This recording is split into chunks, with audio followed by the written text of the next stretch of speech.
الله أكبر الله أكبر الله أكبر الله أكبر.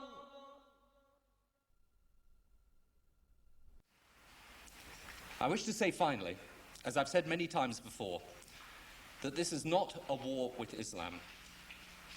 It angers me, as it angers the vast majority of Muslims, to hear bin Laden and his associates described as Islamic terrorists.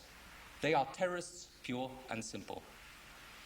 Islam is a peaceful and tolerant religion, and the acts of these people are wholly contrary to the teachings of the Koran.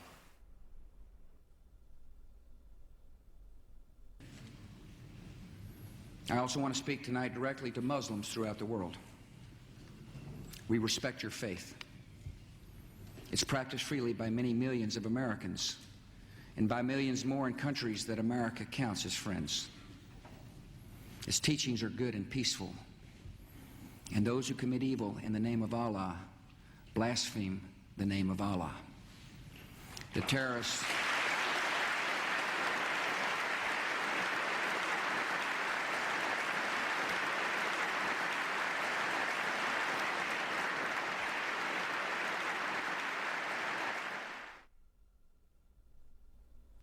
I want you to understand, I want the world to understand that our actions today were not aimed against Islam, the faith of hundreds of millions of good, peace-loving people all around the world, including the United States.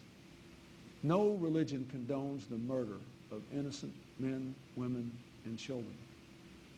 But our actions were aimed at fanatics and killers who wrap murder in the cloak of righteousness, and in so doing, profane the great religion in whose name they claim to act. My name is Ken Bigley from Liverpool and Bolton district. I'm here in Iraq, and I think this is possibly my last chance to speak to somebody who will listen from you.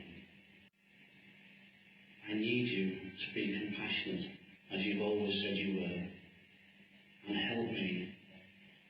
I don't want to die. حتى نرى في طريقة مرتاحة وسنبقى نذبح الكفرة حتى نراك عدت إلى أمك وأبيك أو زوجك وبنيك والله أكبر والعزة لله. الله أكبر.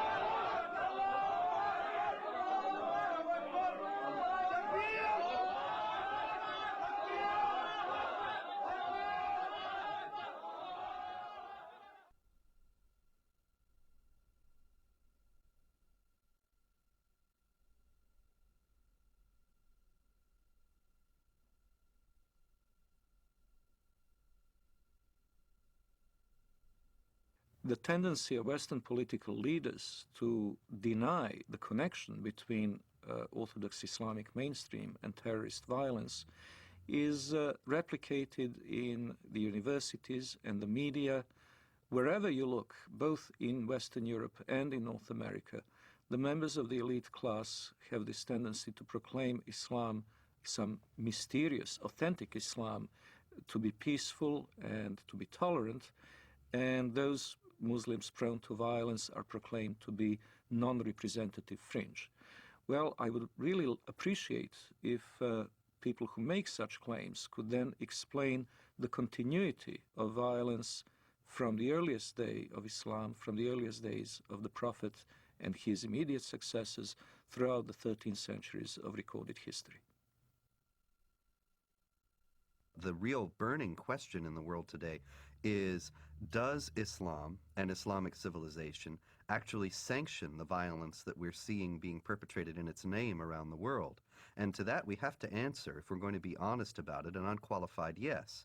The Islamic sources, the Islamic texts, starting with the Quran, but not limited to the Quran, the Islamic texts including the Hadith, Islamic tradition, Islamic theology, Islamic law, the traditions of the interpretation of the Quran throughout history and Islamic history itself all bear witness to the fact that Islam has a developed doctrine, theology, and law that mandates violence against unbelievers.